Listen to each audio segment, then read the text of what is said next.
Punjab region books. They're grade 11 and 12 books. It's important to do both before you start MDCAT prep, and this kind of builds a solid foundation before you can start MDCAT. And my name is Taha Saad. I'm an overseas student here at QuaideAzam Medical College, Bahawalpur. I scored 176 in my MDCAT and I got 2 A stars and a B in my A-levels.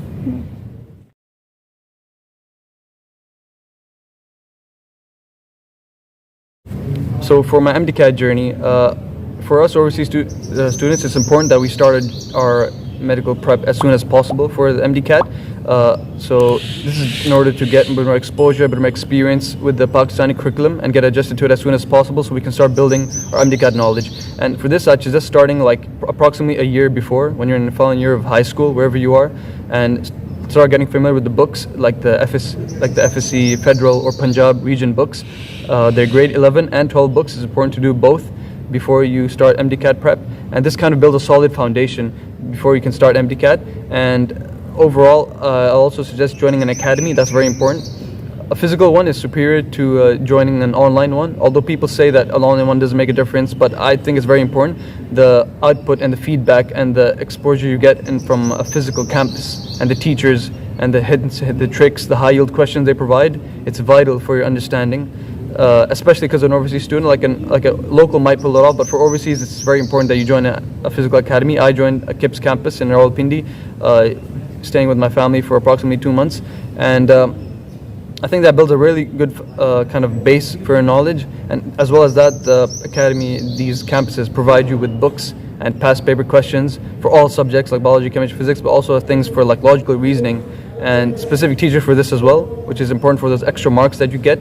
So for your knowledge and how to build that up, I found that the most helpful thing would probably be the campus books. KIPS provides you with information books, which are which aren't that big. They're pretty small and condensed, which gives you like a nice way to recap everything that you learned, like from your FSC books, which you should use as your base. And as well as that, they provide past paper question booklets and pre-made questions. And as well as that, I used online resources such as Pre-Med Angle, Pre-Med PK, and they have like a variety of question banks that you can utilize for your own advantage. There's also, I made a PowerPoint which I used to like populate and fill with questions which I found hard or interesting. This gave me like a bit of method for like going back if I found something that I need to like revise again, or something I found difficult that I needed to like recall, especially things like physics tables and formulas. So I'd make that PowerPoint and fill it out with all these questions, and whenever I was in a difficult spot, I'd look back and recap again and then go back. And these are filled with like KIPS questions, Med-Angle, question bank papers, a variety of different things I found difficult. So in order to kind of really succeed, I'd suggest joining like a certain group. There's many on Facebook, Instagram, or Reddit.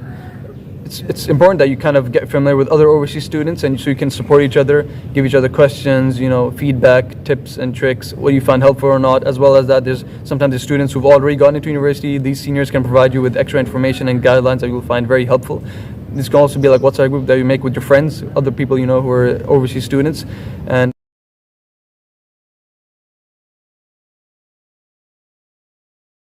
as well as that, on the day of the exam, I suggest keeping everything chill. Don't overburden yourself. Have a nice breakfast. Make sure to have a good night's sleep of at least like 8 hours, because at that point there isn't much you can do. Like no matter how much you study on that day, it's just gonna make you even more stressful. Better to like keep calm and recall. If anything, then you should maybe just look at a few high yield things, or maybe something that's like very ratta based, like physics formulas or things like that, which you kind of need to recall on the last moment. And also, as well as that, this is kind of a mistake I made. I should have probably started my studying for the MDCAT sooner. Like the FSC foundation, it's important that you build that like a year before. That takes a lot of commitment and effort. So starting it as soon as possible, it'll provide very helpful to get an MDCAT score, which will probably get you into a good government or private college. And overall, at the end of the day, this is all part of God's plan, whether you fail or succeed. Do dua, do prayers. That's all you can do at the final moments. And as well as that, I hope you succeed. I hope you get into whatever dream college you have, and hopefully everything goes on nicely. If you like the video, please like, share and subscribe. Dose by Medicos, and I hope you found my tips helpful.